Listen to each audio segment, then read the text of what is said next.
Diretsahang hinamon ng Amerika ang pag-angkin ng China sa South China Sea at iginiit na may karapatan ng Pilipinas sa sariling yaman. Babala ng Amerika, anumang pag-atake ng Pilipinas ay maituturing na banta rin sa kanila sa ilalim ng Mutual Defense Treaty.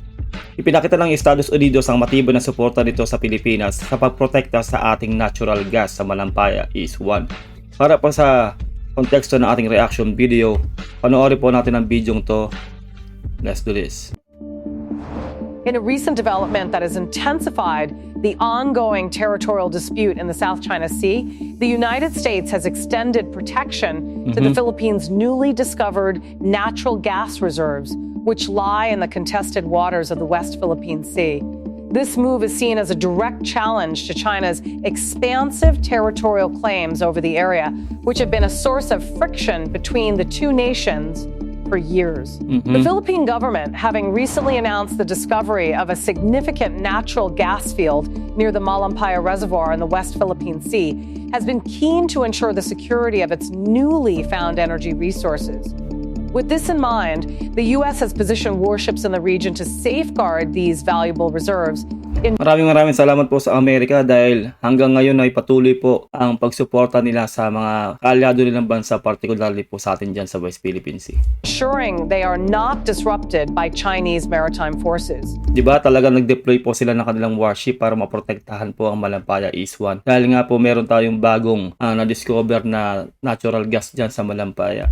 The move is aligned with the United States' broader commitment to support its allies in the region, particularly the Philippines, in maintaining control over their exclusive economic zones against any unlawful foreign claims. Diba? Talagang legit na legit po atin po yung ating EEZ dahil naninindigan po ang Amerika na sa atin po talaga yan. At sinusuportahan at pinoprotektahan po tayo ng Amerika. Lalo't po ngayon meron po tayo na-discover na bagong natural gas po dyan sa Malampaya dahil alam nga po nila na ito pong China ay greedy at talaga pong kukunin po nila yan dahil ina-assume po nila na kanila po ang ating teritoryo na yan. Over their exclusive economic zones against any unlawful foreign claims. The gas field, which could potentially supply energy to millions of Filipinos, is located within the Philippine Ease, but falls within waters that China claims as part of its so-called 9-dash line. Yung kalokohan nilang 9-dash line, yun talaga yung pinaninindigan nila at talaga pong hindi po sila titigil na angkinin talaga ang sa atin dahil wala naman po talagang totoong proof yung 9-dash line nila o 10-dash line pa nila na yan dyan po sa EEZ natin. Talaga pong tayo po ay naninindigan at talagang legit na atin yan dahil tayo po ay may papel niyan at meron po talaga tayong nakaback up tayo doon sa UNCLOS at sa Arbitral Award in 2016. Arbitrary boundary that stretches deep into the South China Sea. Despite the 2016 ruling by the Permanent Court of Arbitration, which declared China's claims to be without legal foundation, Beijing continues to assert its dominance over the region. Diba? Ganon sila kahit legit na meron nga tayong napanalunan natin yung sa arbitral ruling noong 2016. Ayaw maniwala ng China at talaga naninindigan sila na kanila daw ang ating teritoryo. This U.S. response is viewed by many analysts as a clear signal to China that Washington is ready to take action to ensure the security of not only its own allies, but also international laws governing territorial waters.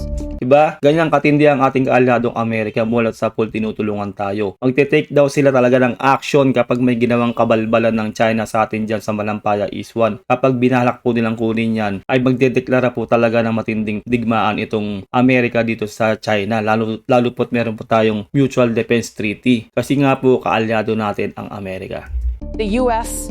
Navy has frequently conducted freedom of navigation operations in the area to challenge China's territorial assertions. And this latest move is an extension of that policy.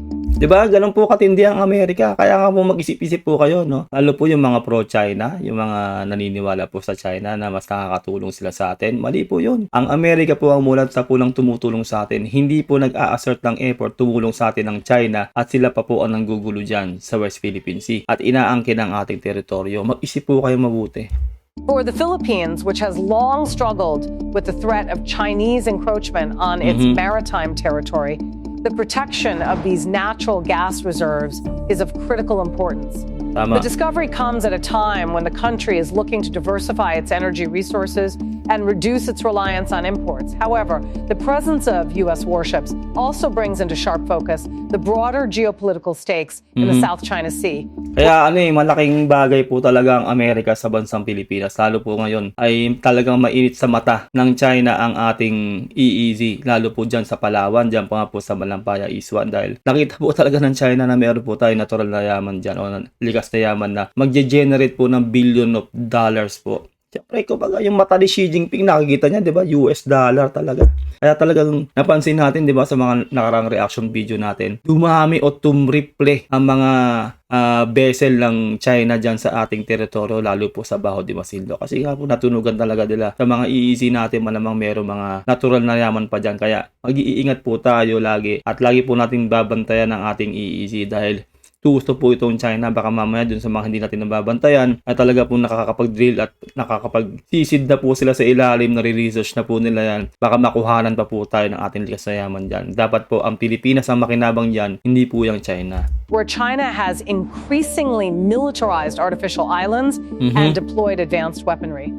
The United States' actions align with its broader strategy of countering Chinese influence in the Indo-Pacific region, Yes. which has seen the U.S. enhance its military and diplomatic ties with regional partners, including the Philippines. This partnership is not only focused on energy security, but also on broader regional stability, particularly as tensions rise between the U.S. and China over various geopolitical issues. Tama. While China has yet to respond directly to the U.S. presence in the region, it is expected that Beijing will continue its assertive stance over the South China Sea. Wala, hindi sila titigil, di ba? Halos lahat ng kapitbahay talaga nilang bansa, inaangkin nila yung mga teritoryo ng mga yan. Samantalang po yung teritoryo ng China, di ba? Napakalayo po nun. Doon lang sa kanila yun, sa 200 nautical miles, di ba? Lahat tayo meron tayong karapatan sa ating mga EEZ. Pero yung mga EEZ na mga kapitbahay nating bansa at mismong sa atin sa Pilipinas ay inaangkin talaga ng China. Ganid itong si Xi Jinping. The U.S. and its allies, however, have made it clear that they will not allow China's claims to Yes. go unchallenged, particularly when it comes to issues of energy resources and maritime navigation. Kumbaga sabi talaga ng Amerikano, hindi talaga nila pababayaan ang Pilipinas at ang mga kaalyado nila ang ganun-ganun lang na kasakupin o kukuhanan ng China ng mga natural na yaman. Lalong-lalo na po ngayon ang Pilipinas. Ganun po tayo kaprotektado ng Amerika. Bagamat sinasabi nga rin po ng Amerika na tayo po ay protektado at talagang tutulungan nila, dapat pa rin po ang Pilipinas po ay maging self-reliant, no? Kaya ngayon po ang Pangulong Bongbong Marcos talagang pinapalakas po ang ating sandatahang lakas. Hindi po tumitigil na talaga pong mag-develop po ng ating sandatahang lakas at syempre magparami ng ating mga barko, mga drones at mga armas. Real talk, dapat lang po yun. Buti na lang po ang ating presidente po ngayon ay talaga pong pro-Philippines, no? Talaga pong pinapalakas ng ating sandatahang lakas para po madepensahan po natin itong China. The situation in the West Philippine Sea remains tense, but with the U.S. backing the Philippines and ensuring the protection of its gas reserves, the balance of power in the region may be shifting in favor of international law Tama. and the sovereignty of smaller nations like the Philippines. Kaya dapat lang po yung ginagawa natin, tama lang po yun, na hindi po tayo lumalagpas o lumalaktaw doon sa international law. Hindi natin ginagawa yung ginagawa sa atin ng China. Hindi tayo gumaganti. Dahil talaga pong malakas po ang ating, kumbaga, tayo po yung nangingibabaw dahil tayo yung gumagawa ng tama. Diba? Sumusunod tayo sa international law, sumusunod tayo sa UNCLOS. At talaga pong sinusuportahan tayo ng mga malalakas na bansa dahil nakikita po nila na tayo po ang sumusunod sa batas at tayo po ang nasa tama. Samantalang ito pong China, ang dami na pong sanction yan at sila po yung gumagawa ng kabalbalan dyan sa West Philippine Sea. Kaya dapat lang po at tama lang po ang ating ginagawa. At talaga pong hanggang ngayon, parami ang mga bansang sumusuporta sa Pilipinas dahil nakikita po talaga nila na tayo po ang dapat suportahan dahil tayo ang nasa tama. As the global community watches, the outcome of this ongoing struggle will likely have far-reaching implications for the future of the South China Sea and the international order.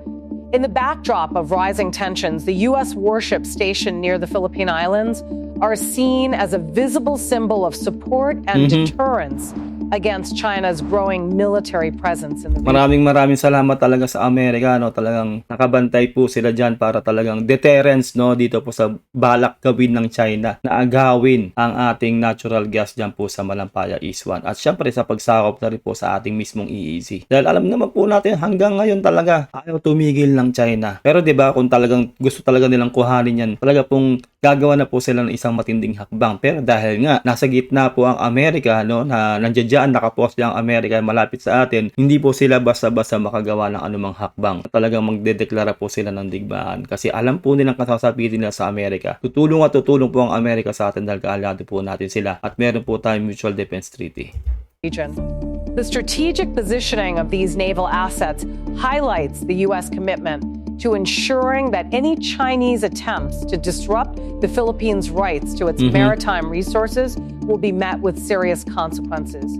This military presence also serves as a signal to other regional players such as Vietnam, Malaysia, and Brunei, who also have competing claims in the South China Sea. Tama. By backing the Philippines, the U.S. reinforces its stance on the importance of a rules-based international order in the region where disputes are settled through diplomacy and legal frameworks rather than forceful actions. Yun nga lang po no? Andun tayo, di ba? Diplomacy, talagang pakikipag-usap. Yun po ang natural na ginagawa ng Pilipinas. Pero itong China talaga, kahit makipag-usap tayo, mismong sila po ang hindi sumusunod sa napag-usapan. Kasi mas iniisip po nila yung sarili nila at mas iniisip nila na malakas kaming bansa dapat kayong sumunod sa amin. Pero hindi po ganun. Buti na lang talaga, no? Kaya magpasalamat po talaga tayo at meron tayong kaalyadong tulad ng Amerika. Dahil po talaga pong nakasuporta sila sa atin. Kundi po siguro talaga lang naka-back up sa atin ng Amerika. Matagal na rin po talaga tayong matinding binubuli-buli talaga ng China na matindi. Kasi po talaga pong ayaw nilang tumigil hanggang ngayon. Moreover, the ongoing energy exploration efforts in the West Philippine Sea underscore the growing economic significance of the region. As global demand for natural gas continues to rise, the Philippines' newfound reserves could potentially play a pivotal role in meeting the energy needs of the country, while also contributing to the energy security of the broader Indo-Pacific region. Yun nga po, kasi pag talagang marami pa po tayong na-discover sa ating EEZ na mga natural gas, deuterium, saka langis, pwedeng tayo na rin po mag-supply sa Indo-Pacific, no? Na sa atin naman gagaling tayo na po mag-i-import ng mga langis, mga natural gas, ng deuterium sa buong Indo-Pacific. Huwag malaking iaangat ang ekonomiya ng Pilipinas, so malaking tulong sa Pilipinas noon. Bukod pa, sa makakatulong talaga yun sa ating mga Pilipino dahil po bababa ang konsumo ng kuryente at talaga pong hindi na po ang Pilipinas ang mag-aangkat ng krudo sa ibang bansa. Sa atin na sila kukuha, 'di ba? Sa buong Indo-Pacific o sabihin na natin sa Southeast Asia. 'Di ba? Malaking bagay po 'yan. Kaya nga po nakikita rin ng Amerika na malaking bagay 'yan at pinoprotektahan po ang Pilipinas. Dahil po nakita nila na talaga pong ibang level na po ang Pilipinas ngayon. Dahil at nalaman nila, lalo po ng China, na ang ating EEZ at ang mismong bansang Pilipinas ay mayaman talaga. Natural na yaman. Kaya talagang po isang si Xi Jinping gustong-gusto po tayong makuha o masakop. The strategic significance of these energy resources cannot be overstated, as they offer the Philippines an opportunity to reduce its dependence on foreign energy sources, particularly as the country seeks to modernize its infrastructure and promote sustainable development.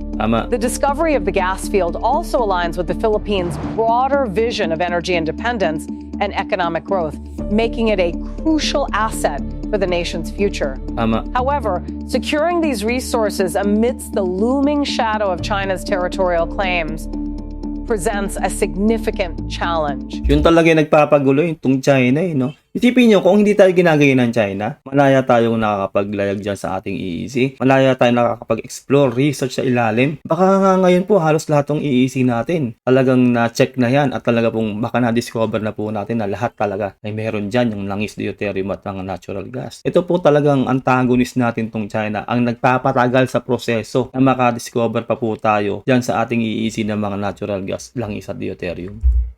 The Chinese government has consistently rejected international rulings that favor the Philippines' sovereignty over its seas and continues to expand its military footprint in the South China Sea. Diba? Nakita nyo, no? Talaga pong kahit yung international law, UNCLOS, hindi nila nire-respeto. Pinaniniwalaan po talaga nila yung 9 to 10 dash line po nila na yan, na kanila daw ang buong South China Sea. Malaking kalokohan po, no? At nanggawa na rin natin ng reaction video, may isang matinding salita na po dyan. Walang sinumang bansa ang magmamay-ari ng isang dagat o isang karagatan. Wala pong ganun. Bahagi lang po yan sa mga kanilang teritoryo o EEZ. Kahit sino pong bansa hindi pwede magmamayari ng isang karagatan. Di ba po? Kumbaga na-debunk na talaga yung sinasabi na yun ng China na sa kanila daw ang buong karagatan na yan.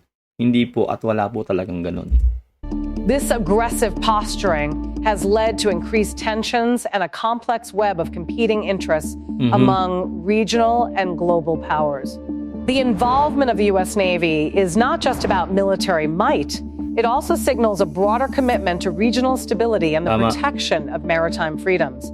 The U.S. has long been a key player in ensuring that global shipping lanes remain open and secure, and its increased presence in the South China Sea is part of this broader mission to maintain free navigation in one of the world's most vital waterways. Yun naman talaga, no? Freedom of navigation talaga yung ginigiit ng lahat ng bansa. Pero lang dito sa mga komunistang bansa na lalo po itong China, kasi inaangking nga nila buong South China Sea. Kailangan talaga may freedom of navigation. Lalo po itong Amerika, no, nakikita nyo naman po, no, talagang pumapagitna po talaga sila. 'Di ba? Ayaw nila talaga ng gulo kung tutuusin. Gusto nila yung mga nag-aaway na bansa, 'di ba? Papagitna sila para tumigil ang digmaan. Pero kasi ngayon nga napipikon na talaga itong si President Trump, 'di ba? Lalo dun sa mga pasaway na bansa. Kaya ngayon yan, ginagawa na ni President Trump yung talagang may kamay na bakal na siya. Pero ang ginigiit talaga ng lahat ay freedom of navigation, lalo po dyan sa South China Sea. Sobrang vital po ng South China Sea. No, yung madadaanan po yung lahat ng kalakalan ng libre freedom of navigation. Kasi ang plano talaga nitong China, gusto nila magkaroon ng tollway dyan o toll fee. Talaga pong kada lahat ng dadaan dyan ay magbabayad sa China. Pera po yun, di ba?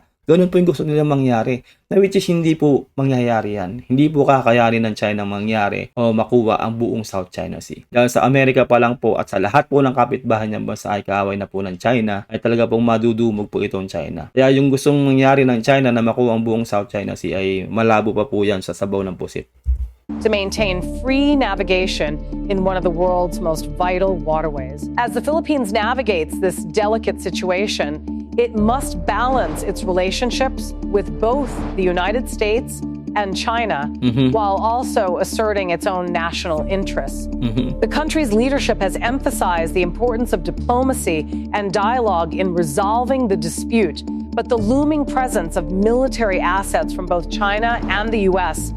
makes it clear that this issue is far from resolved. Actually, sobra lang tayo sa diplomasya di ba? Marami na nagrereklamo. Bakit di natin gawin yung ginagawa sa atin ng China, di ba? Kaso nga lang kasi kailangan natin talaga magtiis. Kasi unang-una, no, re-real talkin ko po kayo at alam niyo naman po siguro talaga na mahina pa po tayong bansa. Kaya nga po ginagawa ng lahat ni Pangulong Bongbong Marcos sa palakasin ng Pilipinas. Di ba nagmamadali na po talaga tayo. Nagkaroon na po tayo ng maraming drones, gumaganda na ating sandatang lakas, dumadami na ating mga barko. Kaya hindi po natin ginagawa yung ginagawa sa atin ng China na winawater cannon din natin sila. Kung ginagawa po natin yon, nako, talaga pong lalabag na rin po tayo sa international law. At makikita po ng buong mundo na ginagawa rin natin yung ginagawa ng China. Hindi na po tayo susuportahan ng malalakas sa bansa. Ganun po yun kasi maninimbang sila kung sino ba ang tama o mali Sa ngayon po talaga po tayo ay puro diplomasya at sumusunod tayo sa international law. Tayo po ang sumusunod sa batas. Kaya sinusuportahan po tayo ng mga malalakas sa bansa dahil tayo po talaga ang nasa tama dito.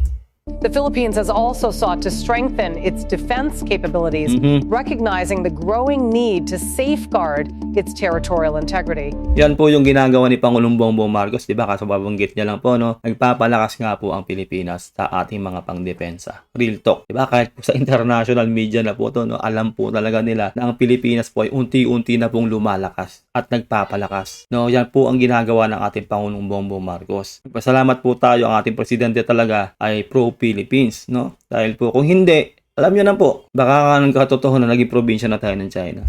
In response to China's expanding military presence, the country has increased its engagement with regional allies such as Japan and Australia to bolster its defense posture and enhance its maritime security. Diba? Malaking bagay po yun yung alyansa. Kasi sabi niya lang, no, nakikipag-alyansa, nakikipagkaibigan tayo sa mga kapitbahay nating bansa. Lalong-lalo na rin po sa Japan. Lalo po ngayon yung Japan at ang China, may hidwaan din sila. Diba? Kahit nga po mismong Japan minamadali na po nila yung kanilang nuclear assets. Diba po? Matagal po silang hindi dumidigma mula nung World War II at nagsasorry sila mula nung nagawa nila noon. Pero ngayon po talagang nagmamadali na ang Japan para magkaroon ng nuclear assets dahil nga po ayaw din tumigil nitong China sa rito sa Japan, 'di ba? Kaya ngayon po yung mga kakampi nating bansang malalakas talaga ay kalaban din po ng Japan. Kaya nasa magandang kamay po tayo. Dahil po itong China po ay halos talagang walang kakampi. Pero na po dun sa Iran, sa North Korea at sa Russia. At sa iba po pong may mga maraming utang sa China. Na no choice po sila kundi kumampi sa China dahil dubog po sila sa utang sa China. Pero tayo po talaga ay ngayon naninindigan ng ating presidente, ang ating leader. Even square inch po talaga hindi po dapat ibigay dyan sa China. Dahil sa Pilipinas po yan. Despite the increasing militarization of the region, there is still hope for a peaceful resolution to the South China Sea dispute. Kung talagang makikinig lang o talagang susunod lang sa mapapag-usapan pong China, magkakaroon po talaga ng kapayapaan dyan . At isa po yung pinakamatinding dapat gawin ng China para magkaroon po ng kapayapaan. Lumayas po sila dyan sa West Philippine Sea. Huwag po nilang bulihin ang ating mga mangingisda at ang ating mga PCG dyan sa ating sariling EEZ. Kapag po ginawa po nila yan, magkakaroon po ng peace. Kaso nga po, malabo pong gawin ng China yon kasi nga, ina-assume at talagang inaangkin po nila ang ating EEZ. Many observers believe that sustained diplomatic efforts, coupled with the continued enforcement of international legal rulings, will ultimately lead to a more stable and cooperative approach to managing the contested waters. Yun naman talaga talagang diplomasya rin talaga. Yun nangyari nga sa Greenland, di ba? Kala natin, kukubkubin na rin ni President Trump talaga yung Greenland ng may sa dahas, di ba? Pero napag-usapan nila, inurong ni President Trump ang mga taripa ng NATO. At sinabi niya, nangako siya na hindi daw siya gagamit ng dahas para lang makuha ang Greenland. Kailangan mo lang po talaga ng matinding magandang pag-uusap. At yung talaga pong yung pakikipag-usap o yung tatanggap ng mga dialogo ay susunod sa napag-usapan. Kaya kaso yun nga po ang wala sa China. Hindi nga po sila sumusunod sa napag-uusapan. Feeling nila sila po talaga yung superior against sa Pilipinas. Kasi nga po ginawa na po ng DFA yan, di ba? Nakipag-usap na po tayo noon. Pero ilang araw, ilang linggo lang sila po mismo lumabag sa napag-usapan. In the meantime, the discovery of the natural gas reserves in the West Philippine Sea serves as a reminder of the region's vast economic potential, as well as the challenges that come with navigating the complex geopolitical landscape of the South China Sea. Diba, yan po talaga, napatunayan na po talaga natin na napakayaman po ng Pilipinas sa natural na yaman, sa likas na yaman. Kaya kapag na-explore po lahat ng Pilipinas yan, ay talaga pong aangat po ang ekonomiya ng Pilipinas. At syempre, pati po ang buhay ng mga Pilipino, wag lang po mapupunta yan sa kamay ng mga corrupt talaga, Uunlad po ang mga buhay ng Pilipino. Ayun lang po, sana nagustuhan nyo ating reaction video. Huwag nyo kalimutan mag-subscribe kung nagustuhan nyo ang mga gantong content. At kung nagustuhan mo ating reaction video, mag-like ka na rin sa ating video. Malaking tulong po yan. Mag-iingat kayo lahat till next time. God bless and peace out. Bye.